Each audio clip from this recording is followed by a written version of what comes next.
تو اس میں اور کیسز پہلے بھی ہوئے ہیں, انہوں نے ریکنسیڈر کیا ہے, ریوزٹ کیا ہے. آرٹیکل 186 میں پرووائڈڈ ہے یہ کہ supreme court is a court of complete justice. اگر کہیں کوئی ریٹنٹ رہ گئے ہیں, زبیر کیس دیکھ لیں, اور ابھی آپ یہ امپلائیز کا کیس دیکھ لیں کہ پہلے سپریم کورٹ نے امپلائیز کو ڈسمس کیا 16,000 کو, پھر ان کا ریویو خارج کیا, اور جب انہوں نے دوبارہ پٹیشن کی انڈر آرٹیکل 187 تو سپریم کورٹ نے ان کی پٹیشن ایکسپٹ کر لی ہے. کیا یہ بھی کسی بار سے آئی؟ یہ ان کی اپنی ججمنٹ ہے, وہ اگر ججمنٹ پہ کرتے ہیں. آپ کو لگتا ہے کہ ٹھیک ہے, لیکن جو ایک امپریشن ہے وہ آپ کی جماعت سے کئی لوگ دے رہے ہیں. آفتاب صاحب, یہ جو بلدیاتی انتخابات والا معاملہ ہے, ذرا اس پہ بتا دیں. نئی کمپوزیشن تو آ گئی ہے, لیکن کیا اس سے اگلے فیز میں آپ کو کچھ بہتر نتائج ملیں گے؟ دیکھیں مونا, پہلے تو یہ کہ وہ ابتدائیہ میں مجھے اپنے مسیح برادری کو ان کی کرسمس کے موقع پر مبارکباد دینی تھی, لیکن وہ آپ کا سوال ایسا تھا کہ جس کی وجہ سے میں رہ گیا.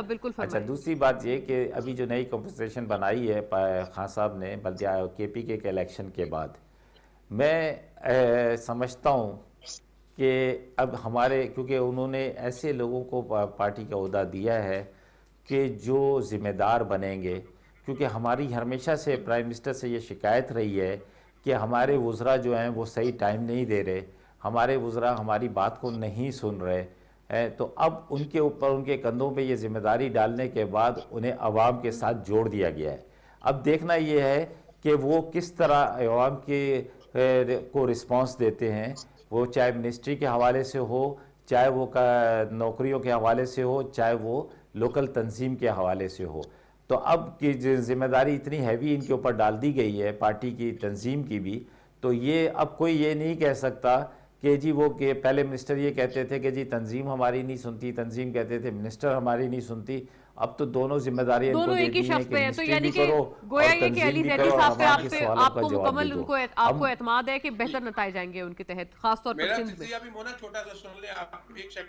جی جی دیکھیں, آنے تو چاہیے. ابھی تک تو میں تھوڑا سا ریزرویشن تھی میری, اور میں نے یہ بات کئی جگہ کہی بھی ہے, لیکن اب میں یہ سمجھتا ہوں کہ اگر ان کو یہ ذمہ داری دی گئی ہے تو وہ ہماری ان شکایتوں کو دور کرنے کی کوشش کریں. اچھا رائٹ, علی زیدی صاحب سے پہلے آپ کی ریزرویشن تھی, لیکن اب آپ کہتے ہیں کہ آپ سمجھتے ہیں کہ کچھ ہوگا بہتر. جی رانا صاحب, آخری جملہ. سر وہ تو رہے گی جب تک کہ وہ اچھے مونا, وہ تو رہے گی جب تک وہ اچھے نتائج نہیں دیں گے. ٹھیک ہے, ٹھیک ہے. جی رانا صاحب, لیکن جو نوشتہ دیوار پڑھ لینا چاہیے. آپ دیکھیں کہ ابھی پنجاب میں بائی الیکشن ہوئے ہیں, وہاں تو کینڈیڈیٹ سوچ سمجھ کے انہوں نے بس سر مجھے کیونکہ وقت اتنا ہی تھا, آخری پلیز جملہ. کینٹونمنٹ بورڈ میں کیا ہوا تھا وہ آپ نے دیکھا, بائی الیکشن میں کیا ہوا تھا وہ آپ نے دیکھا. اس لیے یہ رشتہ دیوار ہے, تھوڑی بہت کوشش کر لیں, اگر ہو جائے. وقت نہیں رہا, وقت بہت تھوڑا ہے. ٹھیک ہے. چلے ناظرین, کافی دلچسپ یہ بحث ہو رہی تھی, لیکن سے ہمارے پاس وقت اس سیگمنٹ میں کم تھا. Thank you to both the gentleman, senator Rana Maqbool اور جناب آفتاب جہانگیر ہمارے ساتھ تھے. دیکھنے کا شکریہ ناظرین, اللہ حافظ.